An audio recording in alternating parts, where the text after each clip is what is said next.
यह बात उस समय की है जब मैं पहली बार अपने दोस्त के गांव में गया था। गांव में जाना मुझे बहुत अच्छा लगता है, मगर इस गांव में मुझे ऐसा कुछ नज़र आया था। तब से गांव में जाने के बारे में सोचने से ही डर लगने लगता है। बात उस दिन की है जब हम दोनों दोस्त गांव में पहुंच गए थे। उसी रात की बात है। हमने खाना खा लिया था।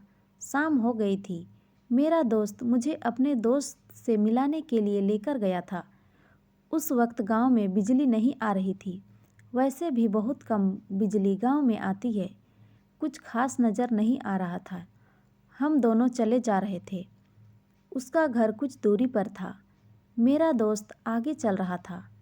मैं उसके पीछे जा रहा था, क्योंकि मुझे नहीं पता था उसका घर कौन सा होगा। हम दोनों पहुंचने वाले थे, लेकिन किसी ने मेरा हाथ पकड़ लिया था। मैंने साथ में देखा, मगर कोई नज़र नहीं आया था।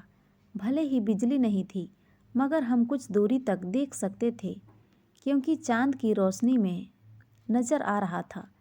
मगर जिसने मेरा हाथ पकड़ा था वह कौन था, क्योंकि नज़र कोई नहीं आ रहा था। मैंने अपने दोस्त को यह बात बताई। वह कहता है, यहाँ पर हम दोनों साथ में चल रहे हैं, हमारे साथ कोई नहीं है, तुम्हारा वहम होगा।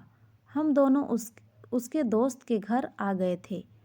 हम सभी बात कर रहे थे, मगर मेरा ध्यान तो उस वक्त में था जिसने मेरा हाथ पकड़ा था।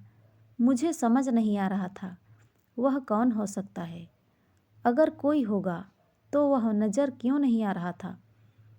बहुत अधिक बातें मेरे ध्यान में चल रही थी, मगर कोई जवाब नहीं था। कुछ समय बाद हम दोनों वापस आ रहे थे।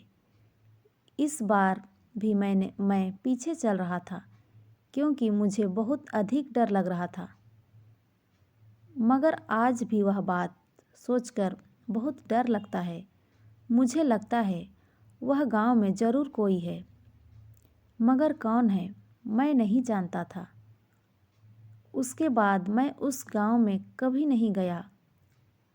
तो दोस्तों, ये कहानी आपको कैसी लगी कमेंट में ज़रूर बताएं, और अच्छी लगी हो तो लाइक, शेयर और सब्सक्राइब ज़रूर करें। धन्यवाद।